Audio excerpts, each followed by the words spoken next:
I just think we all need to lighten up a bit, right? I mean, we've got one chance, one shot in this world. Like, why not have a blast along the way?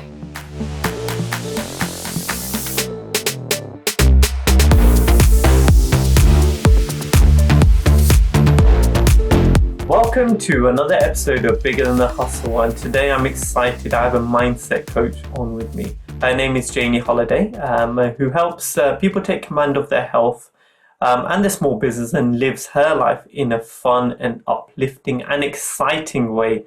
And she gets involved in conversations like this so that we can share our light with everyone that's listening today. Now, she was recommended to me by Irina Childs, a previous guest on the podcast, who is another awesome person. So if Irina's recommended her, she must be awesome. So I'm not going to speak anymore. I'm going to hand over the mic to her. I'm just going to say hello. Hi, Janey. Hello. How are you? I'm very, very good, and I'm very happy to be here. Perfect. So I'm just going to hand over the mic to you. If you could introduce yourself and how you come into the world, and then we can go into the conversation from there. Sure. So I'm Janey Holiday. I live in Sidmouth in Devon with my 3 children, living my bucket list life. And I became an entrepreneur 20 years ago. I actually, before that, did my degree in international relations, and I wanted to be a frontline war correspondent for the BBC, but went on a different path. And I have been running businesses ever since. So it's 20 years in March.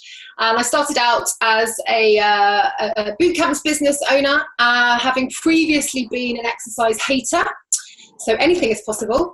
And now I am an online mindset coach, which I did because I became a single parent. I needed to look at what I was doing, and the recession had kicked in, and I thought I actually want to create more of a lifestyle business that works for me and my children. And that's one of the reasons I was able to move to where I am, because when you work online, you can do that anywhere.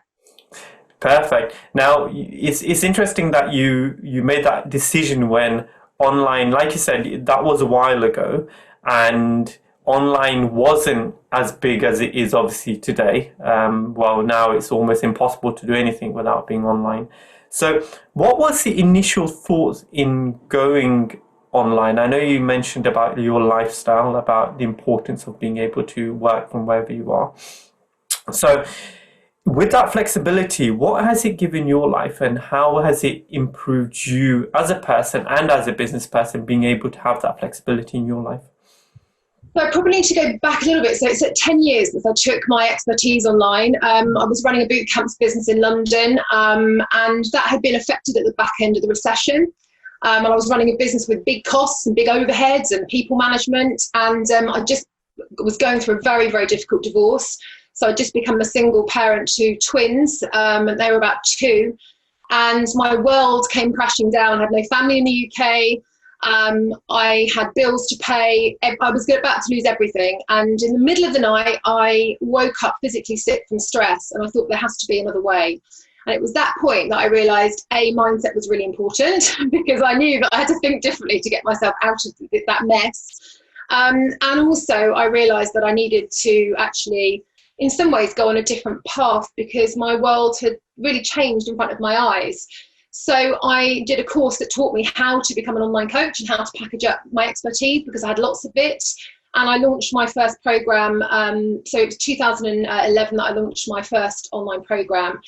And then what I did was quite a few things, actually, because you're right, not very many people were doing things online, but I was working with people on a one-to-one basis or in person where I was in London, but a lot of them are moving outside of London. So that enabled me to continue working with people that weren't in my immediate area, but it enabled me to create a semi-passive income, which meant that I could, be there for my children and didn't have to be anywhere at any time. And so that started to grow. And I left London. I did a first move to Kent, and then I wasn't happy there. And I thought, why not? Like I had living on the sea on my bucket list, and I thought, why not now? And it was that kind of realization that I created exactly what I wanted to create all those years ago, which is ultimately, I didn't know where I wanted to be, but there I was. I could go anywhere, and I decided to move to the south coast of East Devon. And it's been amazing. And actually, when you've been running an online business before COVID, it's just incredible to see like so many more people doing like these new stuff that you've been doing all this time. But there are so many benefits for working online. Being able to move, and family is one of them. So true. It's even before, so before the first lockdown in March, my journey with online was I was a very analog person. I like going to a shop to buy things. I like talking to people face to face and having the conversation. I hated Zoom. Just so let me put it out there, I hated Zoom because I was like, why would you talk to a screen when you can talk to someone in person? And then we were forced, our hands were forced, and we were told, whatever the situation is, we need to all adhere to the way that life is, panning out for all of us. And when we did our first, like many people, Zoom quizzes, family quizzes during lockdown, you sort of got used to it. And I was like, actually, this is quite an interesting concept. And then when I started this, which was during the podcast, I was like, during the lockdown, the amount of interesting and exciting people it's given me access to in terms of people I've met, people like yourself, and so all the guests I've had on that would never have been possible if I had to physically go and find locations and things. And that's been the huge insight for me on the online side of things. Now, you mentioned mindset. Now, you're a female, you're a mum, so there's already pressures there, for everyone. Now, how is it that, you help people with their mindset? How do you help yourself with your mindset? What kind of things do you do? Well, I practice what I preach, which is what my clients love about me. So I'm not somebody that always has positive thoughts, far from it. But what I am very good at is taking command of my thoughts and reminding myself that I have a choice about what I think, what I focus on, and ultimately the feelings and the actions that you have as a result. So as a mindset coach, my job is really to teach people how to think differently, to challenge their sort of current programming, if you like, to challenge the narrative, to help them push back on the inner dialogue. So, quashing that negative voice that holds you back.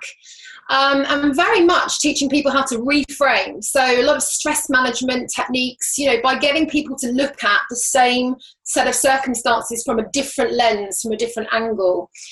And really, it's about giving people the inspiration and the courage and actually the toolkit that people need to be able to take command of what they're doing with their time, their choices, their family, how they're parenting, what they're doing for a job, where they live, all those kinds of things. So I have a saying that everything is a choice. And when it's not a choice, you have a choice how you respond. I know that's a bit of a cliche, but one of the things that comes out from all the clients that I run 2 programs. One's called BEST, which is the mindset program. I run BEST Business. I also run another health program as well. But those 2 programs are really about teaching people that, pretty much most things, it's an inside job. And you've got to remind yourself, and you've got to keep pushing back on yourself, because it's very easy to default to the negative. It's very easy to default to that programming. It's very easy to play. I could sit here and I could tell you 50 things that are awful about my life, and we'd have a totally different podcast. They're still there, but actually, I choose to see it from a different perspective, and that's night and day. That's whether I have a great day or it's whether I have an awful day. And I think the ability to use your mind to choose how you feel, a lot of people don't even know. A lot of people don't know how to do it. And a really silly example is, as I was explaining before we came on here, my 4-year-old daughter, who is a full energy, phenomenal human being. If you're still doing podcasts in 20 years, you'll need her on your show. She was up at 3:00 this morning, and it was like, oh my God, and so for 10 minutes, I was like, this is just awful. What is this happening? I'm doing a podcast today. And then it was, do you want to spend the day being miserable, or do you want to just draw a line? Yeah, I'm a bit tired. I'm probably going to crash later, but I have the choice. And it's the same whether it's home, business, how you feel about yourself. You have the ability, and this is what I teach my clients, to change everything. And what's really interesting about your little outline there was that it is all in our control in terms of the way we think and the way we decide. Not what happens to us in terms of our environment, and we can't control that, but we can control how we think about it and how we respond to exactly what you said there. Now, where do you think people struggle the most in sort of understanding that and then actioning that within their own lives? Where do they struggle most? Yes. People aren't taught it. It's that simple. You know, when we're looking at mindset, and this is very much linked to mental health, who teaches you? Who teaches you that a thought is just a thought? That's one of the core messages I teach. A thought is just a thought. Very few people know that basic thing. So it's not taught. Second of all, a lot of people have a lot of unhelpful self-limiting beliefs. So that keeps them stuck. So we always say to our clients, you know, what is it that you want? And they're like, oh God, I don't know. I've never asked myself what I want. And it's like, ask yourself what it is that you want. You know, you've got one shot at life. And I think it's just not a mainstream way of thinking. It's so easy to just get caught up and get swept up. And I always refer to a great article, I don't know if you've read it, called The Top 5 Regrets of the Dying. It's a palliative care nurse, and she, you know, the top regret is I didn't have the courage to live a life I really wanted. I led a life that I thought I was supposed to. And so I think it's that the shock that actually we do have this choice about how we lead our lives. And I think that the programming that we have, which is the, you know, what we're supposed to do, you know, to go to school, go to university, meet someone not too early, you know, do a bit of traveling, meet someone, get married, have children, you know, and actually I'm living proof that you can have a great life when the normal stuff doesn't happen. But actually the really great stuff in life happens when the normal stuff either doesn't happen or the normal stuff goes wrong. But people in some ways aren't brave enough to go, this isn't working for me. And I think one of the biggest reasons is people actually worry so much about what other people think of them. And if you can, this was the biggest lesson I learned, which I teach all of my clients. You know, what other people think of you is none of your business, number one. And most of the things that you think other people are thinking about you isn't actually there. It's not true. They're not thinking those things. So you have millions of people living a life, giving them, you know, leading a life that's not really, you know, what they really want to do, but they don't have the courage to change it. That's what I do. I help people do exactly that.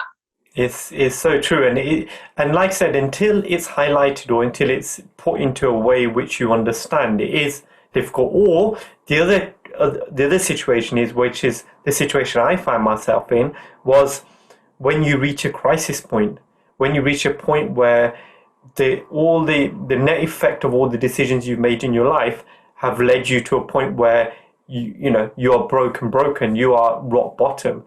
And then you have to work out a way where your back's to the wall, crisis, then it becomes a non-negotiable, doesn't it? Where you have to move forward in a way that's more productive to you and your life and you as a person.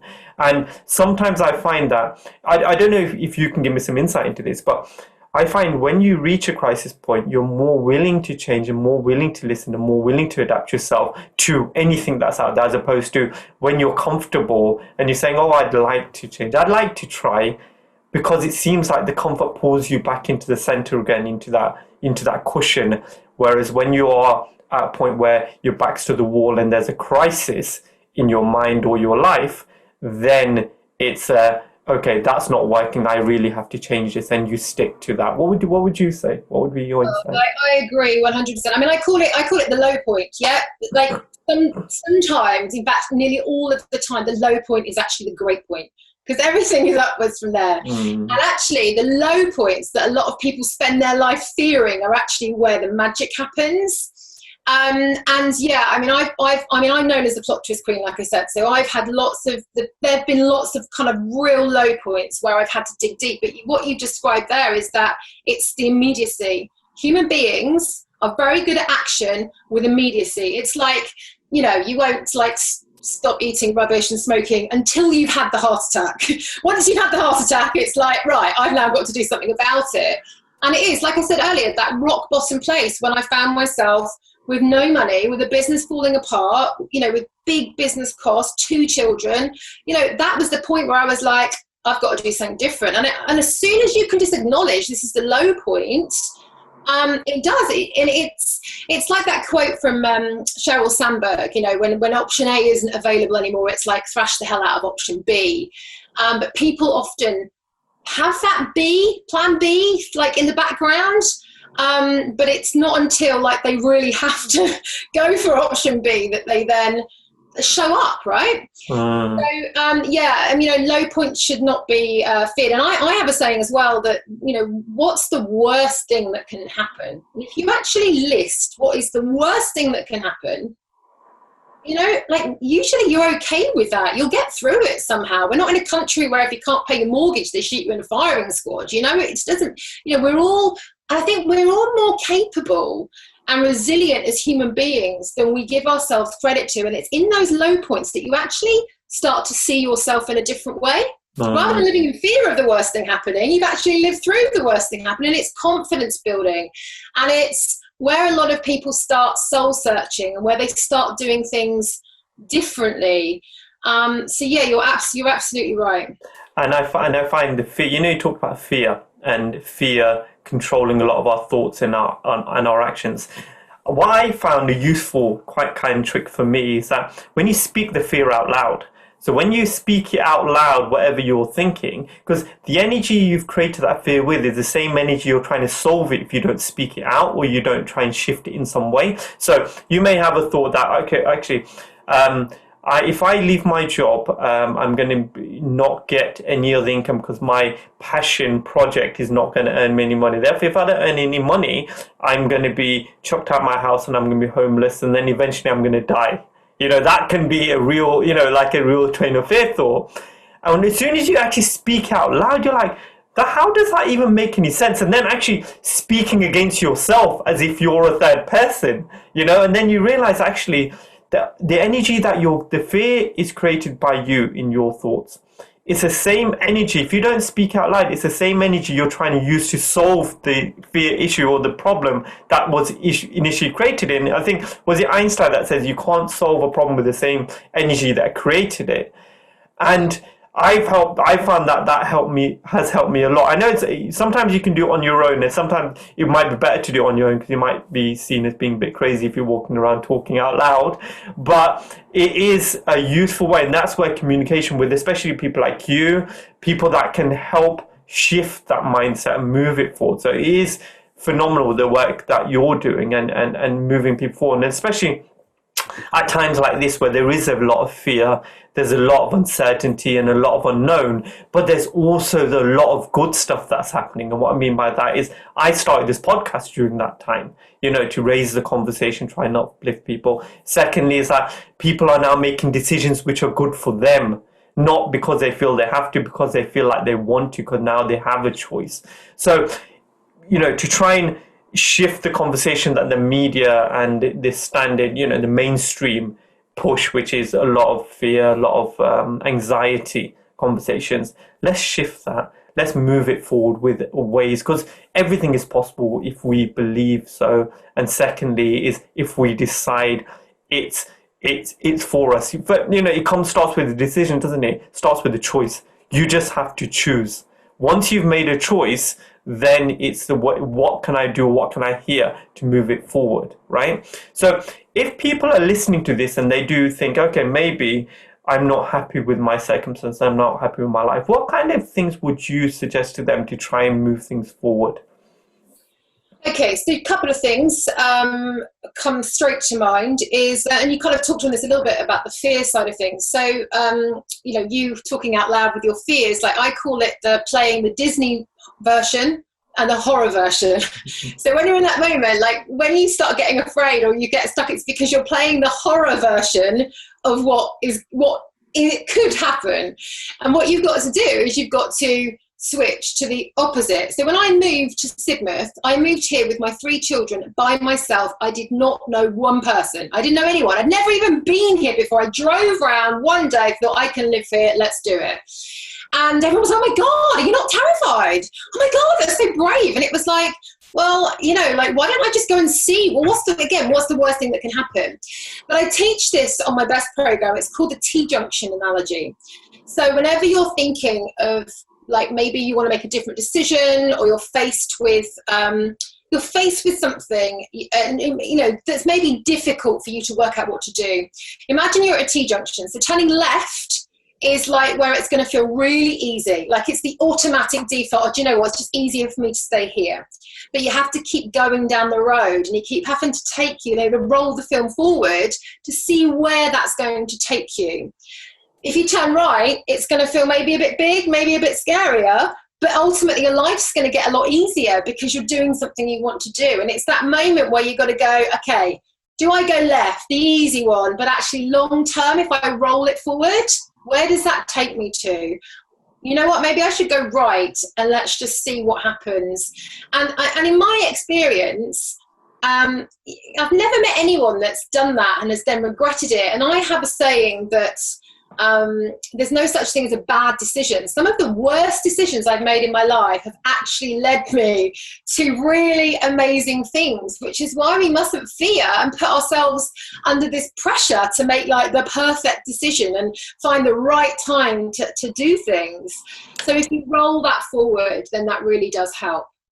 And with all decisions, there's only two outcomes, isn't there? There's win or there's learn, and that's it. You have to make the other decisions to know maybe that wasn't the right thing to do. It's not, it was a wrong decision. Maybe it's just not the right thing to do because I learned that maybe that's not the right way.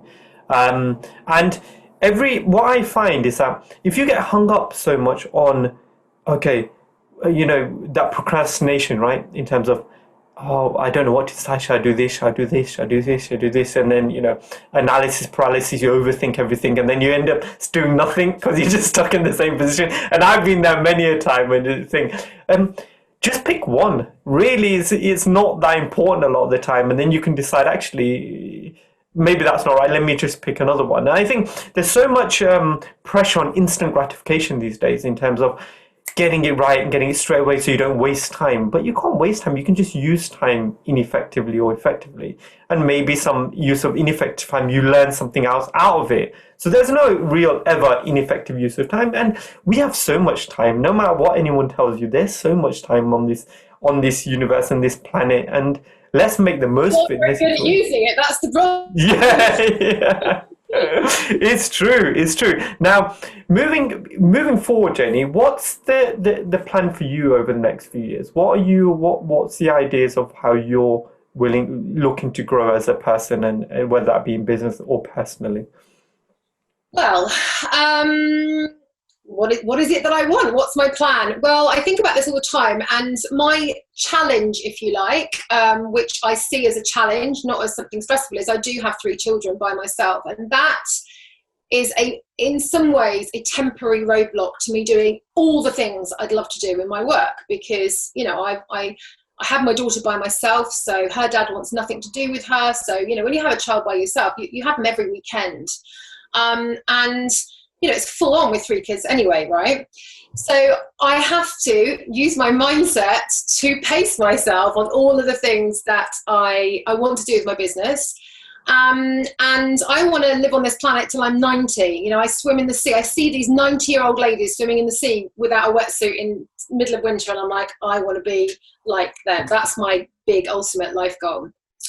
So what I am doing at the moment from a work perspective is I've got this lifestyle business where I, want to work, 3 or 4 hours most days of the week. And where I'm running 3 programs. I want a boutique business where I'm not somebody that wants to build some huge, massive passive income, like, low price, pile them high. Like, it's really important when I work with people. Arena will tell you this. I really nurture my clients. Like, I like, a bit like what you were saying, that it's the connection with other people. Like, I love people. I love working with people. I love seeing people transform in front of my eyes. So I have 3 programs that I run, that I'll be running for the next couple of years. And then I think from there on, like my book, I've got like a book series in this part of my brain. And, like I used to do a lot of speaking, in corporates, and do a lot of motivational speaking, which obviously can't do so much now. So that's something that I want to do. But it is important for me. Like, I'm nearly 44, and for me, like, balance is really important. Like, not waking up like stressing about things I've got to do. Like, I've got a paddleboard. I like to go out on my paddleboard when it's nice and flat. I like to, I have a very simple life. But ultimately, as my children get older, who knows? I've got a client that lives in Australia, in Perth, and we are planning on standing side by side and doing, some motivational speaking at one day. Like, I've got all of these lovely things that I want to do.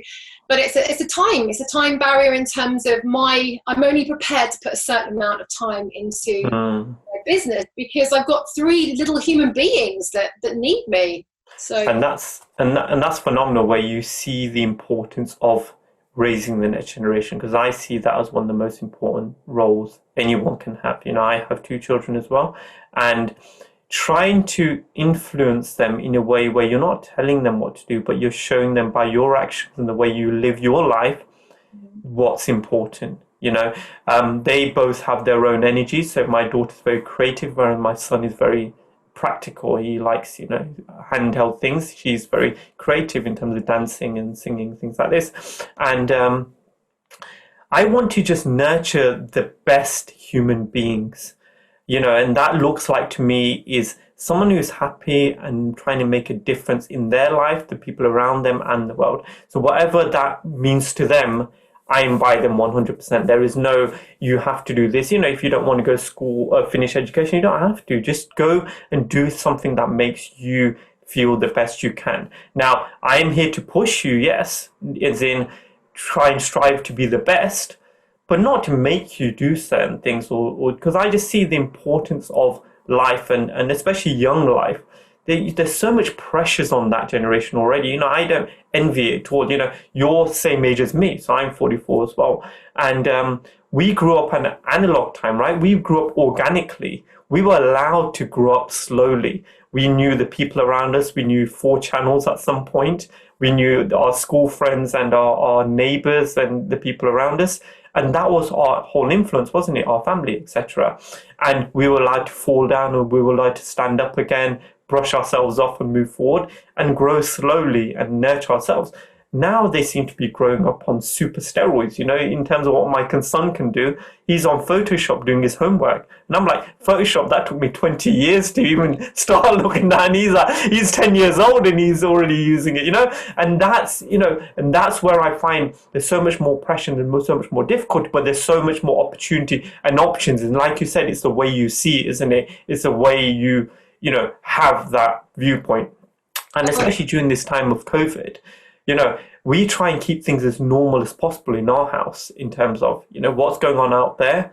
It is what it is, but we are still living in a happy home. We are still here. We are all still healthy and happy, and we have a long life to live. So let's just enjoy our time together on this planet. And I think it's important that we try and keep that as normal. And I'm sure you do the same thing in your home with your children, to make sure they are upbringing and coming up, and you moving to the coast and being by the water. That would excite me so much.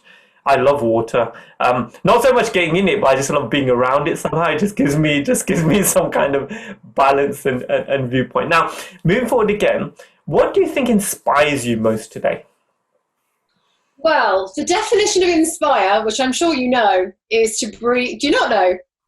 No, I want to hear what you say. Go on. Well, the definition of inspire is to breathe life into. It's one of my favourite sayings. So whenever I think, what inspires me, or how can I inspire others, it's what breathes life into me, what breathes life into other people. We touched on it a little bit, which is, I really am inspired by people who have the courage to change the end of their story, who put their hands up and go, actually, whoa, what am I doing here? And then, that's why a lot of people come to me. Something's not working. Help me change the end of my story. It's like, yes, let's do this. But to actually see it, like on my best business program at the moment, I've got 4 or 5 women who are in their 50s, who have got divorced, who have just set up a new business. First time they've ever run a business. One of them ran a business a long time ago. And I look at them and they just inspire me, because these women are basically putting their focus on what they can control. Like they can either sit and be miserable, or they can do something about it. And that really fires me up. Awesome people really inspire me. And when I say awesome, it's the people often that don't realize they're awesome. So I was once coaching this person who actually did change her life. She was working in the city, earning big money. And we had a coaching session. And I said, what do you really want to do? She was commuting, just exhausted.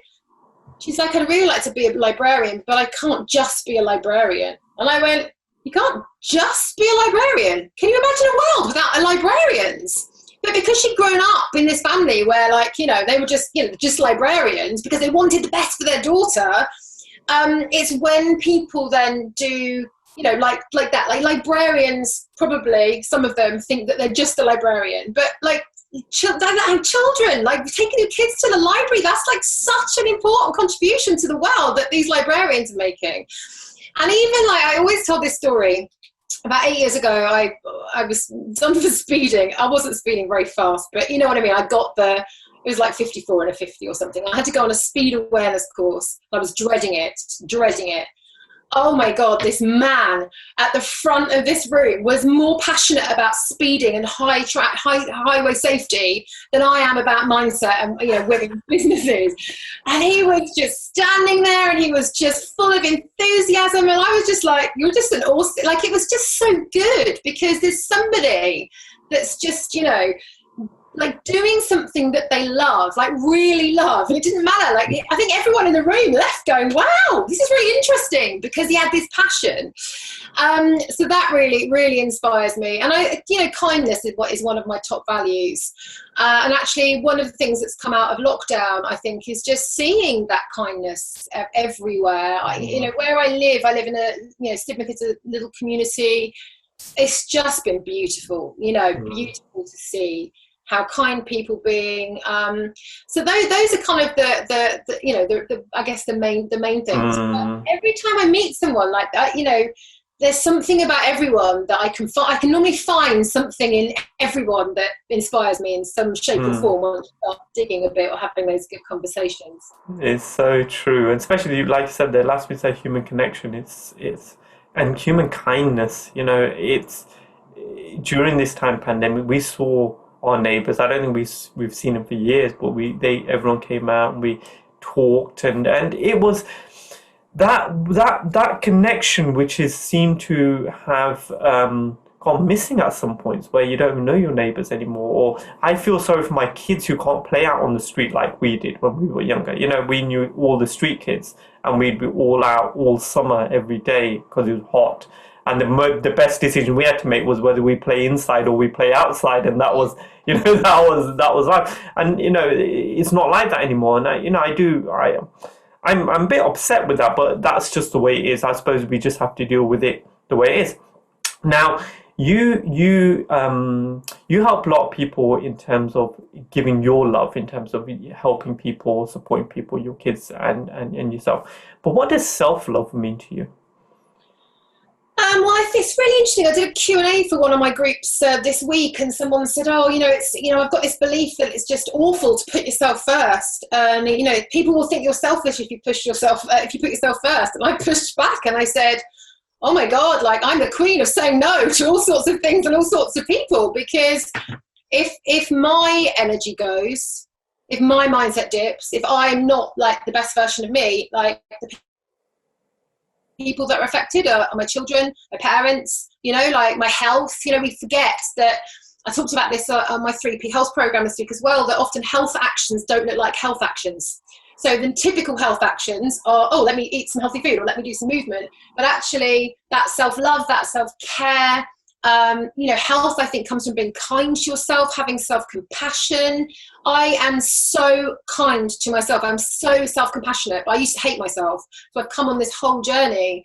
And I always say this, no one hated themselves in the world more than I did not so long ago, 15, 20 years ago. But actually, to be able to put yourself first, to be able to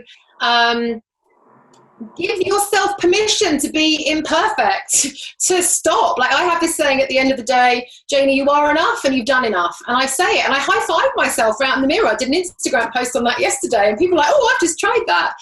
So I think it's so important to be, to appreciate that for a lot of people, that whole word self-love, people, they don't connect with for a lot of people, but actually it is about understanding that how you feel about yourself, I think is at the core of really like your optimum health and your optimum well-being. Because I mean, if you're not on your own side, you're constantly waiting for external validation, and you're giving yourself a hard time. And one of my clients describes it as a gremlin on her shoulder walking around all day long. I mean, can you imagine talking to a child like that all day long, just following them around going, you're rubbish, you're awful.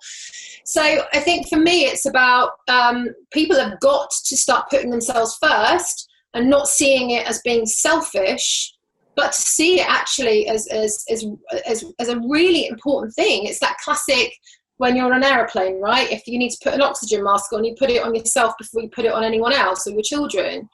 But I think it's just, again, we've grown up, or we are in a generation where it's the default to actually be quite mean to yourself. And it comes from the way I think we're taught in school. I think it comes from not being, just as you described, like not being encouraged to do the things that you really want to do. Like, because then when you're not encouraged to do what you love and you're good at, and you're pushed into doing something you don't want to, you start thinking there's something wrong with you. Whereas if everyone can just get on with it and just do what makes their soul shine and what makes them tick, I think you'd see everything from self-esteem, self-worth, self-confidence, it would all go up and it would feel more normal, and you wouldn't, do you know what I mean? It wouldn't feel strange to, put yourself first. And yeah, I put myself first. And I've always said, but, I'm useless. I'm useless to my clients and my family if I don't look after myself. And I've always said you have to say no to others to say yes to yourself. And if you're not saying yes to yourself enough, at what point are you then depleted so much that you even saying yes to others is going to be useless? Yeah.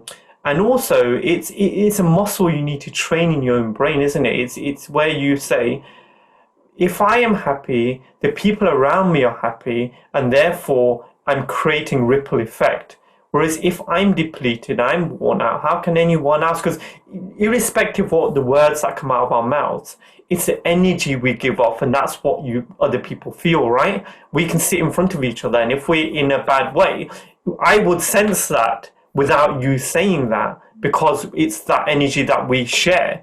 I've come to rely on that so much more, that sixth sense of understanding what's good and what's not good, what clients, for example, I have a home technology business, and certain clients now, when we do a quote or when we go to see them, I just say, actually, I don't think I want to work with this person, just purely because I know the amount of energy it will take from me, and it's not going to be an equitable relationship. Whereas all the clients I have now, I give my service and they, in effect, give me their, value back, whichever way that is.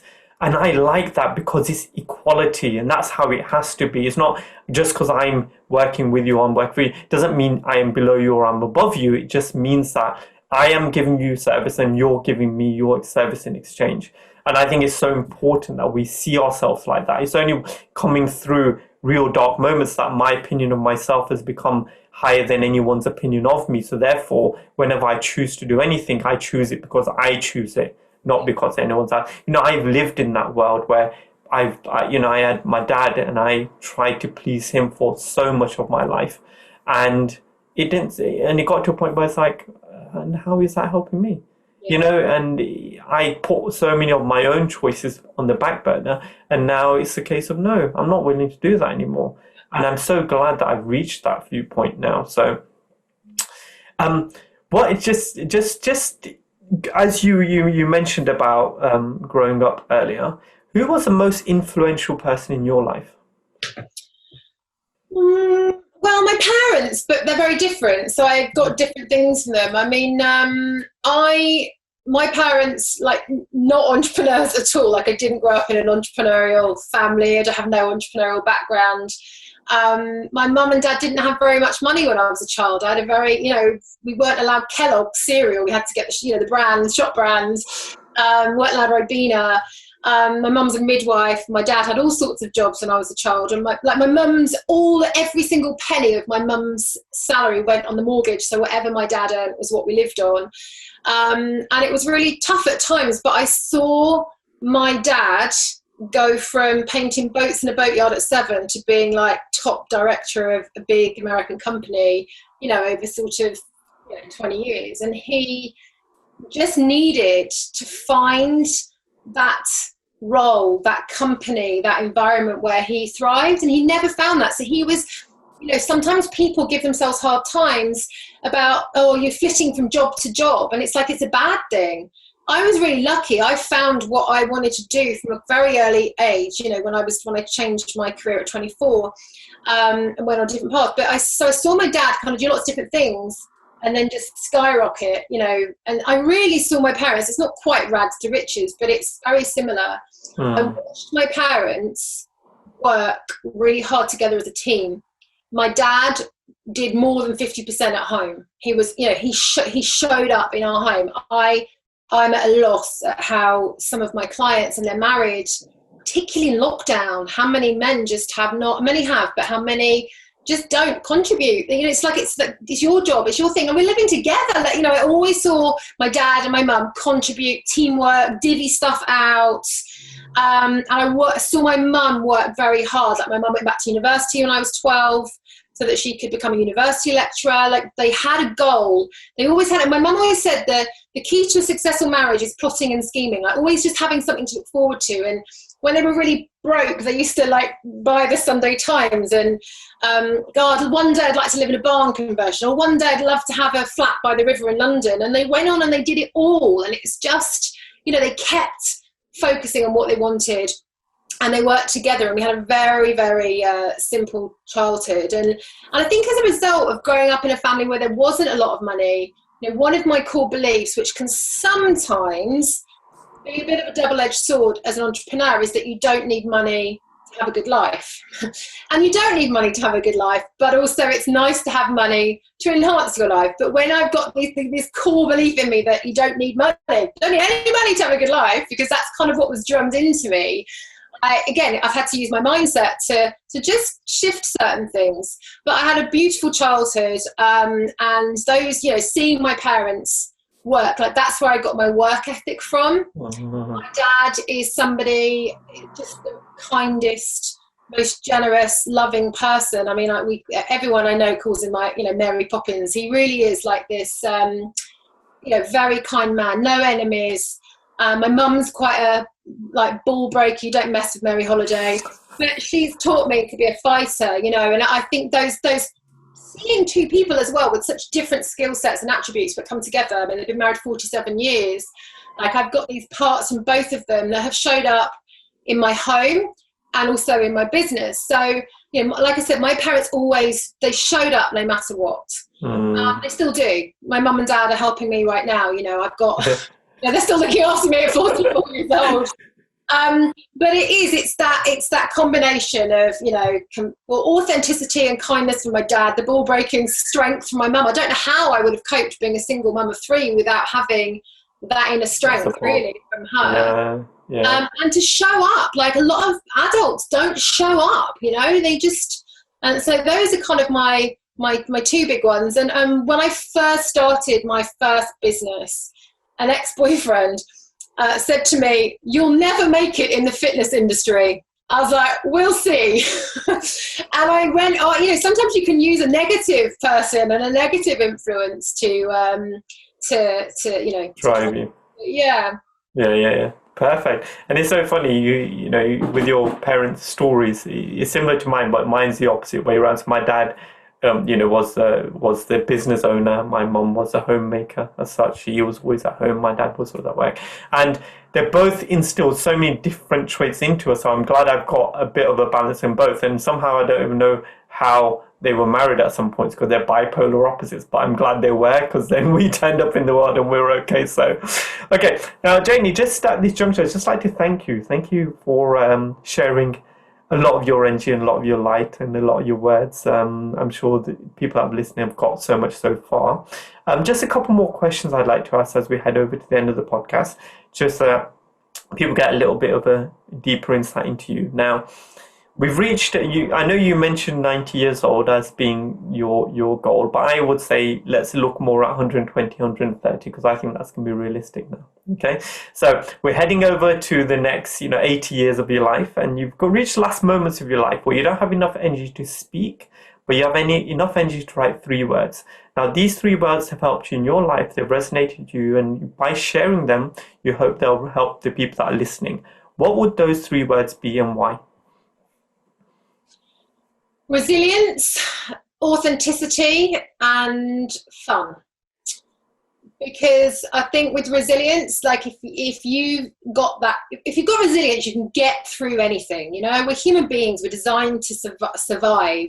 And if you have that resilience, that resilient mindset, you can push through anything. And, there's always going to be highs and lows, right? So, if you just have that mindset where you tell yourself that you can come back one more time, deal with one more plot twist, this is just life, it's enjoy that ride of life. And I think that really helps, because if you don't have that, you live in fear like we talked about, or you actually become a victim of circumstances, not realizing that you could actually choose that different path. So resilient, and I'm somebody that's very, very resilient.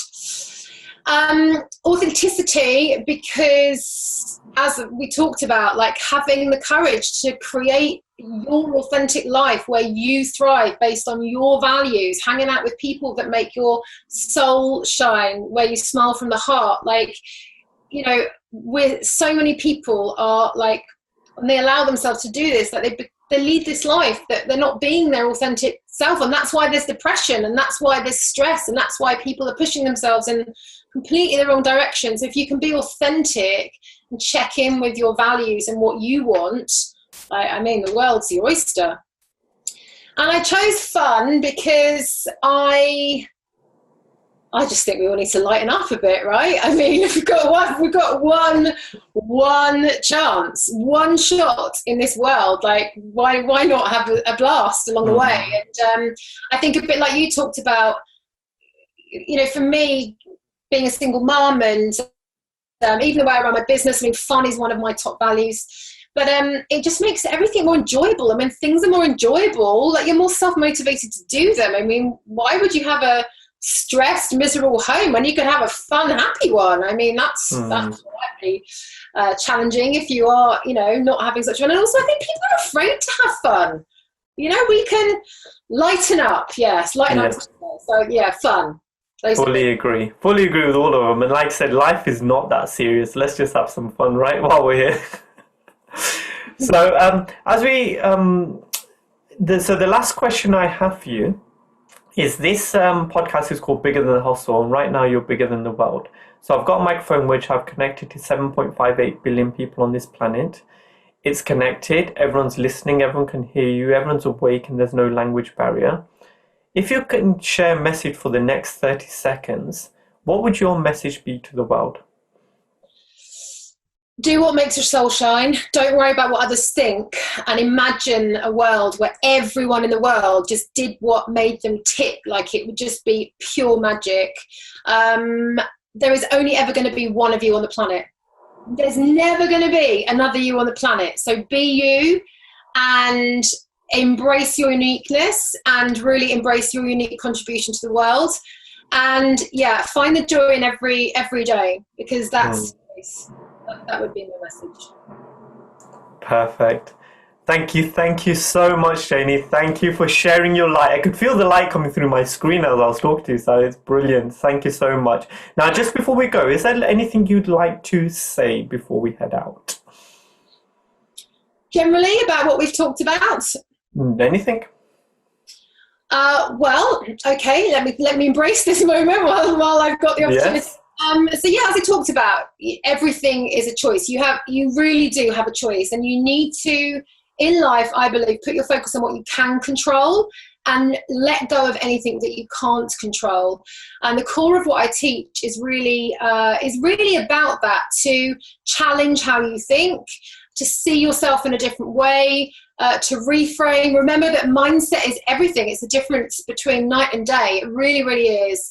And you have the power with your mind to create anything that you want, to create a life where you thrive, a business that's successful and enjoyable. It doesn't have to be stressful.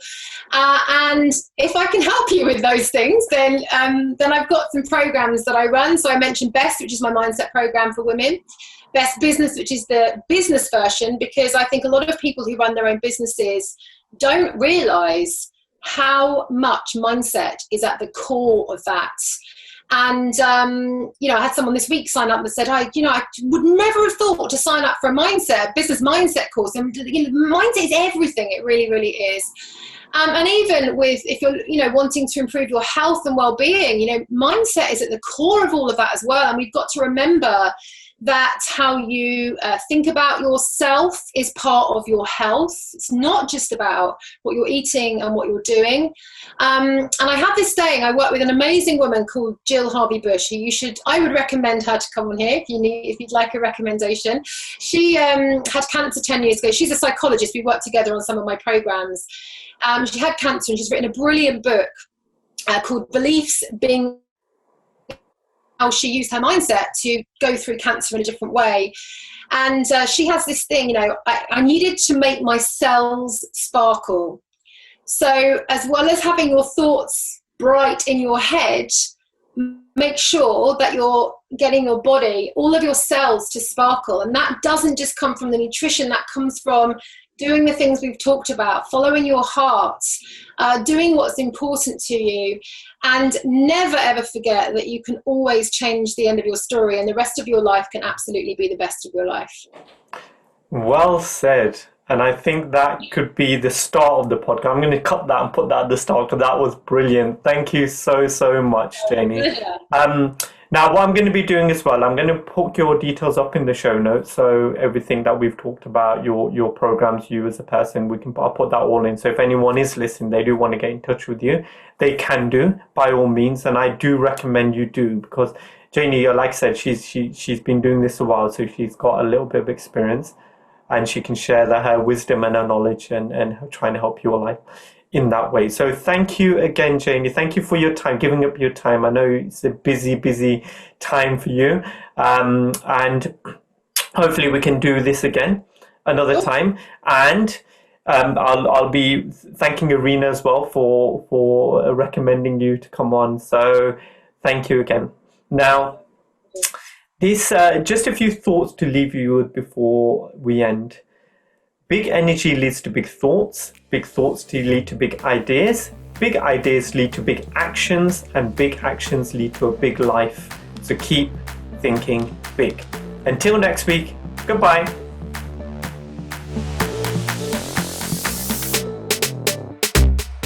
Follow your heart. Trust that your path will emerge for you. Even if other people find it earlier, don't be put off. Your life will find you.